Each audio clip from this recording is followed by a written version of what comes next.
how about we start with your names and how you guys got into real estate investing? Okay, my name is Alymer, and this is my wife Swan.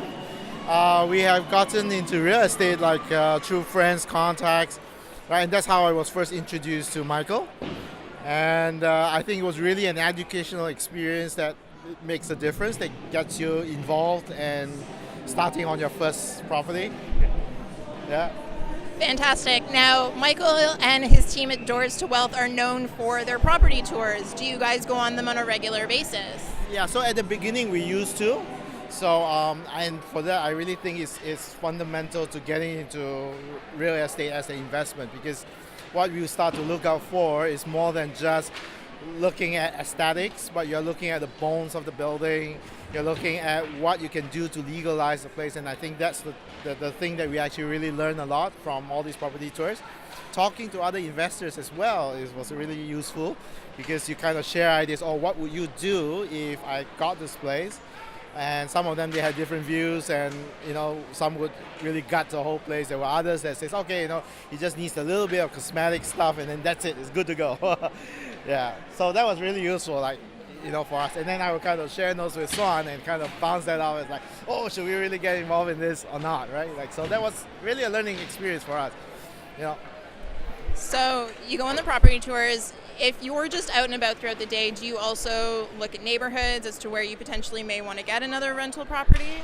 So yes, I definitely do check out the neighborhoods. I think knowing the neighborhoods and what kind of rents they get and what kind of clientele, right? Because I see real estate investments is you're looking at a property not just for its aesthetics or the house itself, but you're looking at what's the rental income. It's kind of like a business.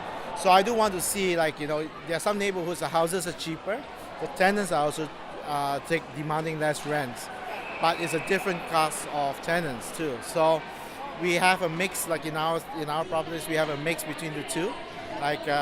We have some properties on the south side which started out as not so great and desirable neighborhoods, but it actually did pretty well over the last couple of months and even a year, right? And then of course there's some that you pay more premiums in the north side, right? But definitely, of course, also the property prices are higher. Yeah.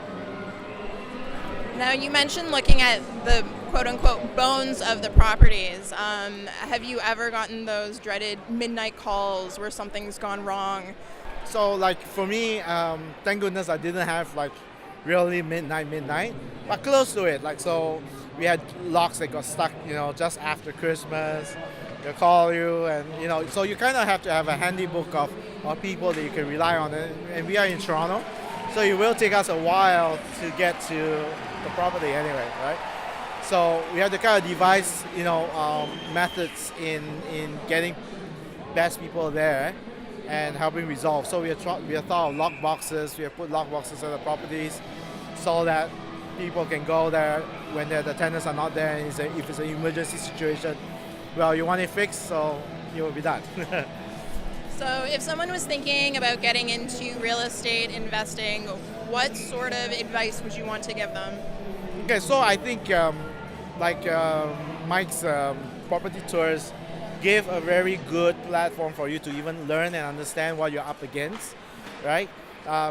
Even if you are just contemplating on picking up a property, there are things that you should always find out, right? So for example, what are the regulations regarding legalization?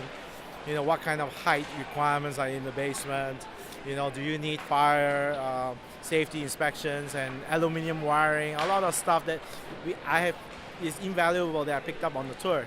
So that's the difference, right? As compared to others where they are just giving you listings of properties and you have to kind of figure the rest on your own. So I think it's really invaluable. So that's one thing. The second thing is, I guess, also going out to some of these RAIN events, going to discussion forums, so that you can kind of hear what are the questions people have. So some of them, they are asking how do you evict a tenant? What do you do with tenants that don't pay? All that experience and all that things that other people go through is a learning curve for you. All right, perfect. Thanks so much.